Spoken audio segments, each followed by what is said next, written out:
Hello and welcome to my YouTube channel. I am Ishita Panchal, second year medical student at AIMS Rajkot.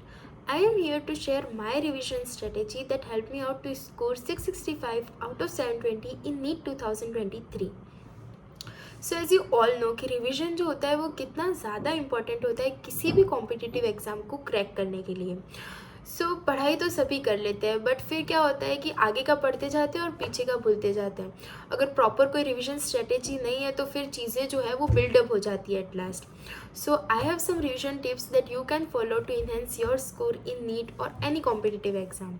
So let's get started. इसके लिए आपको क्या करना है कि कोई भी चीज़ आज क्लास में पढ़ाई जाने वाली है उसके पहले एक ब्रीफ आइडिया ले लेना है उस पर्टिकुलर चैप्टर से रिलेटेड। तो इसके लिए आप कोई भी टेक्स्ट पढ़ सकते हैं या फिर उसके रिलेटेड क्वेश्चन सॉल्व कर सकते हैं या कोई लेक्चर प्रेफर कर सकते हैं। तो इससे क्या होगा कि एक बेसिक आइडिया आपको मिल जाएगा कि आज क्लास में क्या होने वाला है। सेकेंडली, जब क्लास में पढ़ाते हैं तो पास्ट और फ्यूचर का सोचे बिना फुल फोकस के साथ चीज़ों को पढ़ना है और उस पर्टिकुलर कंसेप्ट को ग्रैस्प करना है।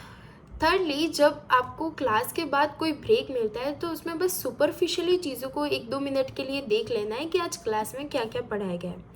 फोर्थली, जब आप क्लास के बाद रूम पर आते हैं या फिर कोई भी वीडियो लेक्चर देखते हो तो उसके बाद जब आप रिवाइज करते हो तो एक बार एक्टिव रिकॉल करना है।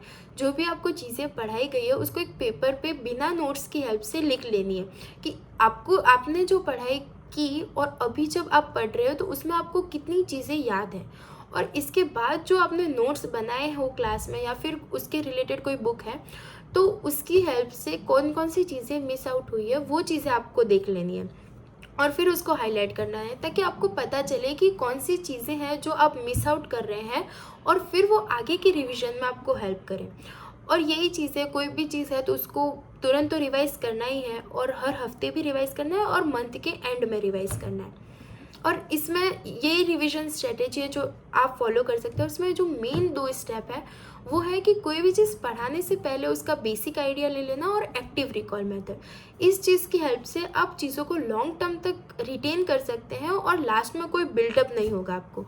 और इस तरीके से आप इजीली अपना नीट का स्कोर जो है वो इनहेंस कर सकते हैं। बिकॉज ऐसे ऑल नो कि रिविजन जो होता है वो एक बैकबोन जैसा होता है कि कोई भी चीज़ें पढ़ाई करने के लिए अगर आपने रिवीजन करा है तो वो चीज़ें लॉन्ग टर्म तक रिटेन रहेगी आपके दिमाग में।